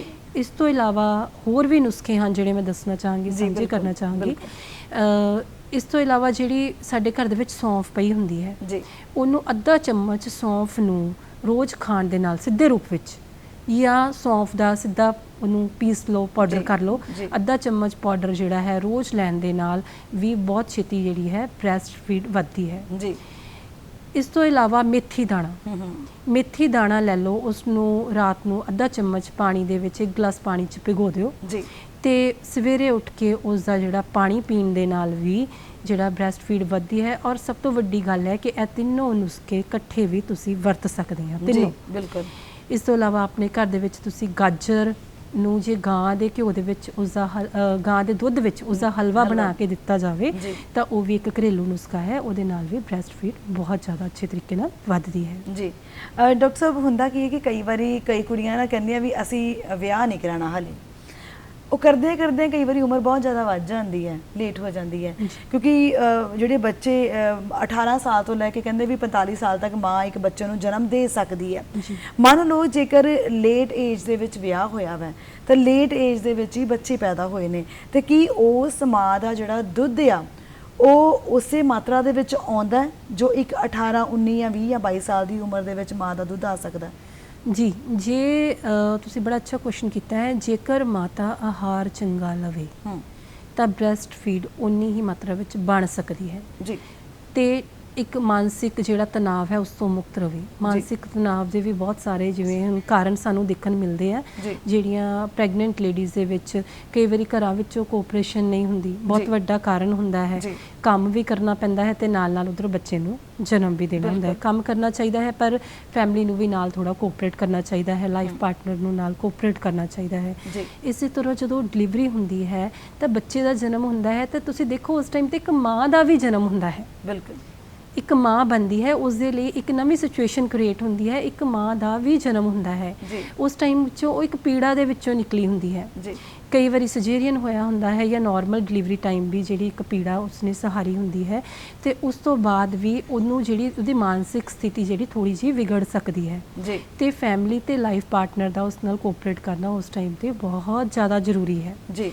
ਇਸ ਤੋਂ ਇਲਾਵਾ ਜਦੋਂ ਮਾਂ ਬਣਦੀ ਹੈ, ਪੇਰੈਂਟਸ ਨਵੇਂ ਬਣੇ ਹੁੰਦੇ ਹਨ, ਮੈਂ ਇਕੱਲੀ ਮਾਂ ਦੀ ਗੱਲ ਨਹੀਂ ਕਰਦੀ, ਜਦੋਂ ਫਾਦਰ ਵੀ ਇੱਕ ਨਵੇਂ ਪੇਰੈਂਟਸ ਬਣੇ ਹੁੰਦੇ ਹਨ ਤੇ ਸਾਰੀ ਰਾਤ ਲੇਡੀ ਨੂੰ ਜਾਗ ਕੇ ਬੱਚੇ ਨੂੰ ਫੀਡ ਕਰਾਉਣਾ ਪੈਂਦਾ ਹੈ ਤੇ ਜਦੋਂ ਲੇਡੀ ਸਾਰੀ ਰਾਤ ਜਾ ਕੇ ਫੀਡ ਕਰਾਉਂਦੀ ਹੈ ਤਾਂ ਉਸਦੀ ਨੀਂਦ ਪੂਰੀ ਨਹੀਂ ਹੁੰਦੀ। ਨੀਂਦ ਪੂਰੀ ਨਾ ਹੋਣ ਕਰਕੇ ਉਸਦਾ ਮਾਨਸਿਕ ਤਣਾਅ ਵੱਧਦਾ ਹੈ ਤੇ ਉਸ ਨੂੰ ਕ੍ਰੋਧ ਵੀ ਆਉਂਦਾ ਹੈ ਤੇ ਉਹ ਉਸਦੀ ਜਿਹੜੀ ਮਾਨਸਿਕ ਸਥਿਤੀ ਖਰਾਬ ਹੁੰਦੀ ਹੈ ਤੇ ਕਈ ਵਾਰੀ ਉਹ ਡਿਪਰੈਸ਼ਨ ਦੀ ਪੇਸ਼ੈਂਟ ਵੀ ਬਣ ਜਾਂਦੀ ਹੈ ਨੀਂਦ ਪੂਰੀ ਨਾ ਹੋਣ ਕਰਕੇ। ਤੇ ਫੈਮਿਲੀ ਤੇ ਲਾਈਫ ਪਾਰਟਨਰ ਨੂੰ ਚਾਹੀਦਾ ਹੈ ਕਿ ਉਹ ਕੋਆਪਰੇਟ ਕਰੇ। ਜੇ ਮਾਂ ਦੀ ਨੀਂਦ ਰਾਤ ਨੂੰ ਪੂਰੀ ਨਹੀਂ ਹੋਈ ਤਾਂ ਉਸਨੂੰ ਦਿਨੇ ਥੋੜਾ ਸਮਾਂ ਦਿੱਤਾ ਜਾਵੇ ਤੇ ਮਾਵਾਂ ਦੇ ਲਈ ਜ਼ਰੂਰੀ ਹੈ ਕਿ ਜਦੋਂ ਬੱਚਾ ਸੌਂਦਾ ਹੈ ਨਾ ਦਿਨ ਵਿੱਚ ਤੇ ਨਾਲ ਹੀ ਸੋ ਜਾਣਾ ਚਾਹੀਦਾ ਹੈ ਜੇ ਰਾਤ ਨੂੰ ਨੀਂਦ ਪੂਰੀ ਨਹੀਂ ਹੋਈ ਤੇ ਕਿਉਂਕਿ ਜੇ ਆਪਾਂ ਨੀਂਦ ਪੂਰੀ ਨਹੀਂ ਕਰਾਂਗੇ ਤੇ ਬੱਚੇ ਨੂੰ ਜਦੋਂ ਮਾਂ ਫੀਡ ਦੇਏਗੀ ਤਾਂ ਉਹ ਵੀ ਥੋੜੀ ਜੀ ਮਤਲਬ ਇੱਕ ਸਹੀ ਇੱਕ ਇਮੋਸ਼ਨ ਦੇ ਨਾਲ ਨਹੀਂ ਦੇ ਪਾਊਗੀ, ਥੱਕੀ ਹੋਊਗੀ। ਠੀਕ ਹੈ, ਥਕਾਵਟ ਦੇ ਵਿੱਚ ਜਿਹੜੀ ਫੀਡ ਦਊਗੀ ਉਹ ਵੀ ਉਸ ਸਮੇਂ ਦੇ ਵਿੱਚ ਫੀਡ ਅੱਛੀ ਬਣਦੀ ਹੀ ਨਹੀਂ ਹੈ। ਕਹਿ ਸਕਦੇ ਹਾਂ ਵੀ ਘਰਦਿਆਂ ਦਾ ਸਹਿਯੋਗ ਜਿਹੜਾ ਵਾ ਉਹ ਬਹੁਤ ਜ਼ਿਆਦਾ ਜ਼ਰੂਰੀ ਹੈ ਇੱਕ ਮਾਂ ਦੇ ਵਾਸਤੇ। ਜਾਂਦੇ ਕੁਝ ਸ਼ਬਦਾਂ ਦੇ ਵਿੱਚ ਲੋਕਾਂ ਨੂੰ, ਸਾਡੇ ਦਰਸ਼ਕਾਂ ਨੂੰ ਖਾਸ ਤੌਰ ਤੇ ਕੀ ਸੰਦੇਸ਼ ਦੇਣਾ ਚਾਹੁੰਦੇ ਹੋ? ਮੈਂ ਦਰਸ਼ਕਾਂ ਨੂੰ ਇਹੀ ਕਹਿਣਾ ਚਾਹਾਂਗੀ ਕਿ ਇੱਕ ਤਾਂ ਜਿਹੜੀ ਮਾਂ ਦੇ ਨਾਲ ਮਾਂ ਜਿਹੜੀ ਕਿ ਜਿਹਦਾ ਮਾਂ ਦਾ ਵੀ ਜਨਮ ਹੋਇਆ ਹੁੰਦਾ ਹੈ ਕਿ ਇੱਕ ਤਾਂ ਫੈਮਿਲੀ ਕੋਆਪਰੇਟ ਕਰੇ, ਲਾਈਫ ਪਾਰਟਨਰ ਕੋਆਪਰੇਟ ਕਰੇ, ਉਹਦੇ ਨਾਲ ਜਿਹੜੀ ਲੇਡੀ ਹੈ ਮਾਨਸਿਕ ਤਣਾਅ ਵਿੱਚ ਨਹੀਂ ਰਹੇਗੀ ਤੇ ਉਹਦੇ ਨਾਲ ਜਿਹੜੀ ਮਿਲਕ ਪ੍ਰੋਡਕਸ਼ਨ ਹੈ ਬ੍ਰੈਸਟ ਫੀਡ ਅੱਛੀ ਬਣੇਗੀ ਤੇ ਜਿਹੜੀ ਬ੍ਰੈਸਟ ਫੀਡ ਜਿੰਨੀ ਅੱਛੀ ਬਣੇਗੀ ਤੇ ਬੱਚਾ ਜਿਹੜਾ ਹੈ ਇੱਕ ਤੰਦਰੁਸਤ ਬੱਚਾ ਰਹੇਗਾ ਮਾਨਸਿਕ ਤੌਰ ਤੇ ਵੀ ਤੇ ਦੁਨੀਆ ਵਿੱਚ ਵਧੀਆ ਤਰੀਕੇ ਨਾਲ ਉਹ ਵਰਤੇਗਾ ਤੇ ਇੱਕ ਚੰਗੇ ਸਮਾਜ ਦੀ ਜਿਹੜੀ ਹੈ ਸਿਰਜਣਾ ਕੀਤੀ ਜਾ ਸਕਦੀ ਹੈ। ਬਿਲਕੁਲ ਜੀ, ਸੋ ਕੋਸ਼ਿਸ਼ ਕਰਨੀ ਚਾਹੀਦੀ ਹੈ ਕਿ ਮਾਂ ਦੇ ਨਾਲ ਸਹਿਯੋਗ ਜਿਹੜਾ ਪੂਰੇ ਪਰਿਵਾਰ ਦਾ ਜ਼ਰੂਰ ਹੋਵੇ ਤਾਂ ਜੋ ਇੱਕ ਬੱਚਾ ਰਿਸ਼ਟ ਪੁਸ਼ਟ ਜਿਹੜਾ ਵਾ ਉਹ ਪੈਦਾ ਵੀ ਹੋਵੇ ਤੇ ਅਗਲੇ ਆਪਣੇ ਜੀਵਨ ਨੂੰ ਵੀ ਵਧੀਆ ਤਰੀਕੇ ਦੇ ਨਾਲ ਜੀ ਸਕੇ। ਸੋ ਬਹੁਤ ਚੰਗਾ ਲੱਗਾ ਡਾਕਟਰ ਸਾਹਿਬ ਸਾਡੇ ਸਟੂਡੀਓ ਦੇ ਵਿੱਚ ਪਹੁੰਚਣ ਲਈ ਤੇ ਜਾਣਕਾਰੀ ਸਾਂਝੀ ਕਰਨ ਲਈ। ਬਹੁਤ ਬਹੁਤ ਧੰਨਵਾਦ, ਸ਼ੁਕਰੀਆ ਜੀ। ਸ਼ੁਕਰੀਆ।